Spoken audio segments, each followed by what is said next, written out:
بسم اللہ الرحمن الرحیم۔ آج ایک اہم مسئلہ پر کچھ دلائل کی روشنی میں چند معروضات عرض کروں گا۔ ہر تیسرا بندہ چوتھے بندے کو کہتا ہے تو رافضی ہو گیا، رافضی ہو گیا۔ لوگ پوچھتے ہیں، میں ساہیوال میں تھا، ایک دوست کہنے لگا یہ رافضی کیا ہوتے ہیں؟ نبی اکرم صلی اللہ علیہ وسلم نے اپنی حدیث مبارکہ میں روافض کے فتنے کی آپ نے تنبیہ فرمائی تھی اپنے صحابہ کرام کو کہ ایک جماعت جن کا نام رافضی ہوگا، جن کو رافضی کہا جائے گا، حضور علیہ السلام نے فرمایا وہ بدترین مخلوق ہوں گے اور وہ نکلیں گے۔ میرے بعد ایک زمانہ آئے گا جس کے اندر وہ ظاہر ضرور ہوں گے۔ یہ تو بات واضح ہے، نبی اکرم صلی اللہ علیہ وسلم نے اس بات کو واضح طور پہ بیان فرمایا۔ سب سے پہلے یہ امام بخاری رحمۃ اللہ علیہ کی کتاب ہے التاریخ الکبیر۔ امام بخاری، جس طرح صحیح بخاری امام بخاری کی کتاب ہے، عین اسی طرح یہ بھی امام بخاری کی کتاب ہے۔ اس کی پہلی جلد ہے، اس کا صفحہ نمبر 280 ہے۔ اس پر جناب علی المرتضیٰ رضی اللہ تعالیٰ عنہ خود روایت کرتے ہیں، ان علی رضی اللہ عنہ عن نبی صلی اللہ علیہ وسلم قال، جناب مولا علی مرتضیٰ فرماتے ہیں نبی اکرم صلی اللہ علیہ وسلم نے ارشاد فرمایا، یکون قوم نبذہم الرافضہ، فرمایا ان قریب قوم ہوگی، قوم آئے گی، اس کو رافضی کہا جائے گا۔ امام بخاری رحمۃ اللہ علیہ اس حدیث کو لکھتے ہیں،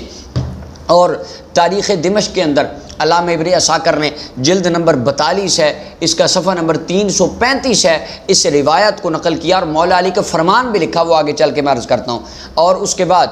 حلیۃ الاولیاء کے اندر حضرت امام ابو نعیم اصبہانی رحمۃ اللہ علیہ نے، آپ نے اس کی جلد نمبر 5 ہے، صفحہ نمبر 9 ہے، مولا علی کا یہ فرمان لکھا۔ اور امام بخاری نے نبی علیہ السلام سے مرفوع حدیث لکھی کہ حضور نے فرمایا تھا ایک جماعت رافضی آئے گی، اور اس حدیث کو مولا علی والی کو امام بہقی کی دلائل النبوہ ہے، اس کی جلد نمبر 6 ہے، صفحہ نمبر 547 ہے، اس کے اندر بھی جناب مولا علی مرتضیٰ فرماتے ہیں نبی علیہ السلام نے فرمایا آخری زمانے میں، میری امت کے آخری زمانے میں یسمون الرافضہ، ایک رافضی نام کی قوم نمودار ہوگی۔ اب ان کی علامت کیا ہوگی یہ آگے میں عرض کرتا ہوں۔ اور سوائق المحرقہ میں امام ابن حجر مکی رحمۃ اللہ علیہ صفحہ نمبر 11 ہے، مولا علی المرتضیٰ سے روایت ہے کہ فرمایا ایک رافضی قوم آئے گی۔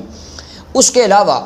اس حدیث مبارکہ کو امام ذہبی نے تاریخ الاسلام میں، العلل الدارقطنی میں، مسند بزار میں، مسند احمد بن حنبل میں، دیگر کتابوں میں موجود ہے۔ دوسری حدیث حضرت عبداللہ ابن عباس سے مروی ہے، پہلی تو امام بخاری کی دکھا دی جس کی بالکل پرفیکٹ سند تھی، یہ دوسری یہ طبرانی معجم الکبیر کی جلد نمبر 12 ہے، اور اس کا صفحہ نمبر 187 ہے، حدیث نمبر 12997 اور 98 عبداللہ ابن عباس سے، اس کی سند بالکل حسن سند ہے، ٹھیک سند ہے۔ امام حیثمی رحمۃ اللہ نے مجمع الزوائد میں اس کی تصریح فرمائی۔ عبداللہ ابن عباس فرماتے ایک دن میں آقا نامدار مدنی تاجدار صلی اللہ علیہ وسلم کی بارگاہ میں بیٹھا تھا، حضور علیہ الصلوۃ والسلام نے فرمایا، حضرت مولا علی بھی حضور کی بارگاہ میں بیٹھے تھے، سرکار فرماتے یا علی، اے میرے پیارے علی، سیکون فی امتی قوم، فرمایا ان قریب ایک زمانہ آئے گا میری قوم، میری امت کے اندر ایک ایسی قوم آئے گی، ینتحلون حبنا اہل البیت، جو دعویٰ کریں گے کہ ہم اہل بیت کے ماننے والے ہیں۔ دعوے تو وہ علی کے کریں گے، دعوے تو وہ امام حسین کے چاہنے والوں کے کریں گے۔ سرکار نے فرمایا لہم نبذ یسمون الرافضہ، فرمایا یسمون الرافضہ، ان کو رافضی کہا جائے گا، فَاقْتُلُوهُمْ إِنَّهُمْ مُشْرِكُونَ، فرمایا اسلام کے ساتھ اس جماعت کا کوئی تعلق نہیں ہوگا۔ اب ان کی نشانی کیا ہوگی وہ اگلی حدیث میں آئے گا۔ اور یہ حضرت عبداللہ ابن عباس والی روایت کو حضرت علامہ ہندی نے کنز الامال کے اندر نقل فرمایا، اس کی جلد نمبر 1 ہے، صفحہ نمبر 124، حدیث نمبر 1124 ہے، حضرت عبداللہ ابن عباس اس حدیث کو روایت فرماتے ہیں۔ اور اس کے علاوہ امام دارمی رحمۃ اللہ علیہ مسند الفردوس کے اندر جلد نمبر 5 ہے، صفحہ نمبر 452 ہے، اور حدیث نمبر 8716 ہے، عبداللہ ابن عباس رضی اللہ عنہ اس حدیث کو بیان فرماتے ہیں۔ اس کے علاوہ جناب سیدہ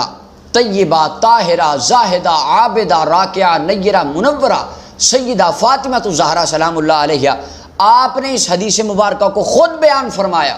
رسول اللہ کی لخت جگر سیدہ فاطمہ نے خود اس حدیث کو بیان کیا۔ امام حیثمی کی مجمع الزوائد ہے، اس کی جلد نمبر 9 ہے، اور صفحہ نمبر 554 ہے، حدیث نمبر 16432 ہے، جناب سیدہ فاطمہ الزہرا سلام اللہ علیہا اس حدیث کو بیان فرماتی۔ اور مسند ابو یعلا موصلی ہے، اس کی جلد نمبر 6 ہے، صفحہ نمبر 165 ہے، حدیث نمبر 6716 ہے۔ شیخ حسین سلیم اسد انہوں نے اس کی تحکیم کے اندر لکھا یہ حدیث بالکل صحیح حدیث ہے، اور علامہ ہیثمی فرماتے ہیں اس کے تمام راوی ثقہ راوی ہیں۔ حدیث سنیے، ان فاطمہ بنت محمد صلی اللہ علیہ وسلم قالت ناظر نبی صلی اللہ علیہ وسلم الی علی، سیدہ فاطمہ فرماتی ہیں ایک دن میرے بابا جان نے، نبی اکرم صلی اللہ علیہ وسلم نے میرے خامند حضرت سیدنا علی المرتضیٰ کی طرف دیکھا، فقال ھذا فی الجنہ، فرمایا حضور فرماتے ہیں یہ جنتی ہے، فرمایا میرا علی جنتی ہے، وَإِنَّ مِن شِیَّتِهِ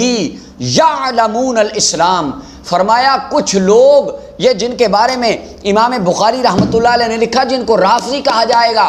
سرکار فرماتے ہیں اس کے شیعوں میں سے اپنے آپ کو شیعہ کہیں گے وہ لوگ، فرمایا یعلمون الاسلام، وہ اسلام کو جانتے ہوں گے، ثم یرفضونہ،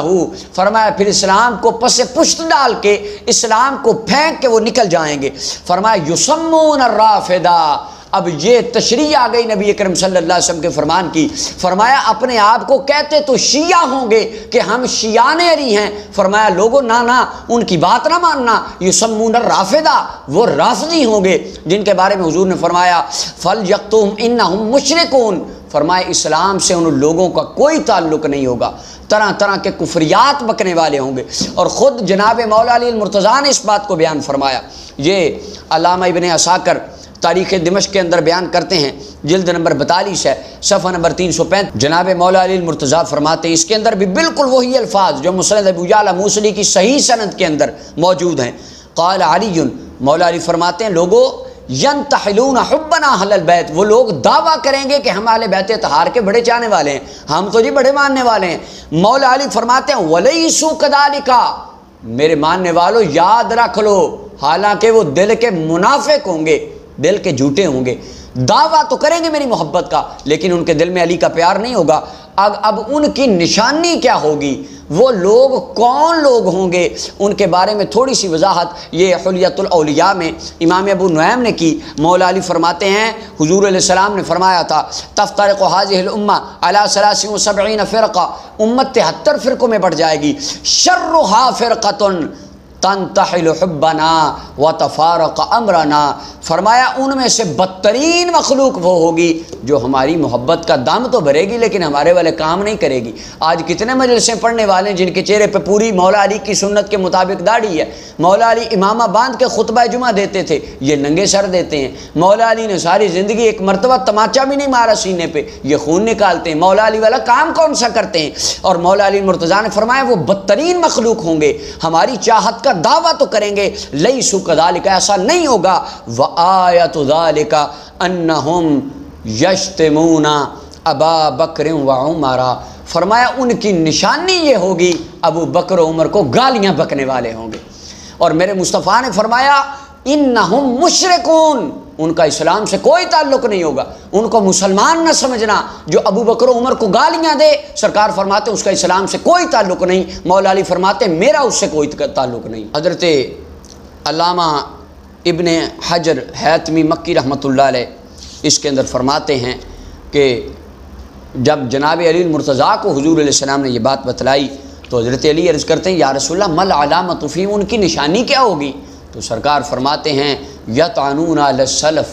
میرے تمام صحابہ کے بارے میں گالیاں بکنے والے ہوں گے۔ ایک جگہ پہ فرمایا کہ مولا علی خود فرماتے ہیں، فرمایا ابو بکر و عمر کو گالیاں دیں گے، دوسری طرف سرکار نے فرمایا میرے کسی صحابی کی عزت ان سے محفوظ نہیں رہے گی، کسی بھی صحابی کو گالیاں بک سکتے ہوں گے۔ سرکار علیہ السلام نے واضح طور پہ اعلان فرما دیا، فرمایا جو میرے ابو بکر، میرے عمر یا میرے کسی صحابی کو گالی دے، فرمایا وہ رافضی ہے، اور مولا علی نے فرمایا اس کا مجھ سے کوئی تعلق نہیں، سرکار نے فرمایا ان کا اسلام سے کوئی تعلق نہیں۔ لہٰذا آج اہل سنت و جماعت کا سچا اور سچا نظریہ یہ ہے مصطفیٰ کے تمام صحابہ کا ادب اور حضور کی اہل بیت اطہار کے ہر فرد کی محبت اپنے دل میں بسائے بیٹھے ہیں۔ اللہ نے ان کی محبت کی وجہ سے اہل سنت کے سینوں کو مدینہ بنایا ہوا ہے۔ اللہ تعالی ہمیں ان روافض کے فتنوں سے بچنے کی توفیق عطا فرمائے۔ وآخر دعوانا الحمد للہ رب العالمین۔